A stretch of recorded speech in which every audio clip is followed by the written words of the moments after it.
Here's just another thought about tuning, and particularly this time in relation to the idea of split frets. So sometimes you'll see a player who has one of their frets separated so that the two strands of the fret have got really quite a pronounced gap between them. And you wonder why. I would wonder why if I saw it that high up the fingerboard. One of the most common frets to split is the first one, and it's because of the notes that it gives us. So this is a bass. That first fret on the A string gives us either an A sharp or a B flat.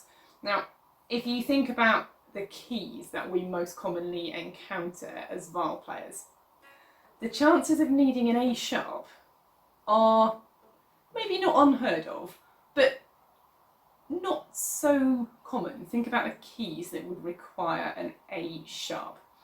B flat, on the other hand, that's a jolly useful note. F major, common key to play in. B flat major, common key to play in. So needing a B flat is quite a likely scenario. B flat, if we're in, let's say, sixth comma temperament for the sake of argument, B flat is going to be higher than A sharp. So if we're playing, for example, an E flat major chord, here's an E flat from the bass, our B flat forming a fifth above it. It's nice to have a nice wide fifth that somebody can then come along and put their third in between. So there's a nice high B flat, great. Here comes the problem. That same fret on the C string gives us either a D flat or a C sharp. Now again, thinking of the keys that we most commonly play in, if we've got a key signature with a D flat in it, that is pretty unlucky, isn't it? That's not a great viol playing key. Maybe an accidental here and there, but the chances of us needing a nice high D flat are fairly slim.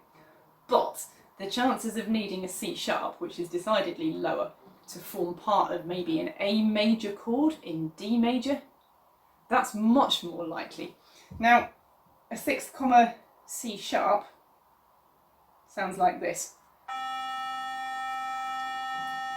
But my nice high B flat fret makes my C sharp, I'll move that down an octave, really quite high. So what are you going to do? You can either decide that your fret goes sort of somewhere between the two, you play all your B flats a little bit high on the fret, you play all your C sharps a little bit low on the fret. Risky. You could decide that you're quite unlikely to need B flat and C sharp in the same piece. So you might check the key of what you're doing and decide that, well, I've got loads of B flats in this piece, but no C sharps at all. So I'll set my fret so that the B flat is good, and it doesn't matter that the C sharp is really high. Or, here we are in D major, got loads of C sharps, but not a B flat in sight. I'll set my fret so that I've got a nice low C sharp here, and it doesn't matter that it's going to be a revolting B flat on the A string. Or, let's say you're playing in a concert program that involves keys with both of those notes in, you might decide that life is too short to move the fret in between the two. So you're going to split it, and you're going to play on the high side of the fret for the B flat,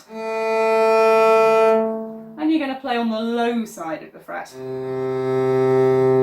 for the C sharp. Now, some people would say that was equally risky, because as you get to each one, you've got to remember which side of the fret you want to use. But it really is quite a big difference between the two.